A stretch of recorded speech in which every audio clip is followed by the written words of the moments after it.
šis laimėjimas, kaip tai pateiks komandą tolimesniems žygiams, kurių dar liko tikrai nemažai ir įvairiuose turnyruose. Kaip susireikšminęs, koks labai nori šiandien. Blogiau, jeigu būtume neiškovoję. Ar buvo sunku? Kaip pasakyti, pasvalio komanda vakar sunkias varžybas turėjo ir manau daug jeigu atidarė, jam buvo sunku, mes daug keitėmės, visi žaidė gerai, nusiteikę išėjom.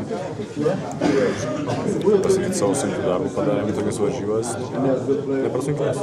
Nedalyvavo Lietuvos Rytas, ar tai gerai, sutaupėt jėgų, ar blogai, kad negalėjote dar kartą sulošti to neeilinio derbio?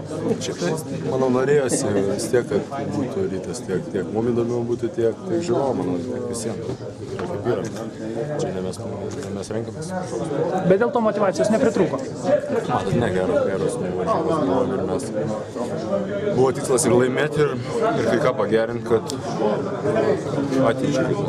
Iš tikrųjų, vakar sakė, jog ne viską trenerio, ne visas užduotis įvykdėt. Kaip šiandien sekėsi? Šiandien daugiau mažiau buvo geriau, nes ir gynybai pradėjome susikaupę ir per 2 kėlimus pradėjome 17 taškų, paskui nori šiek tiek gal atsipalaidavome. Manau, šiandien buvo geresnis varžybos, aukštesnė lyga.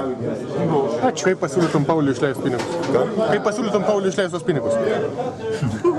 Žinot, ar palūkės klausimą. Nesiūlysiu šiandien. Ačiū.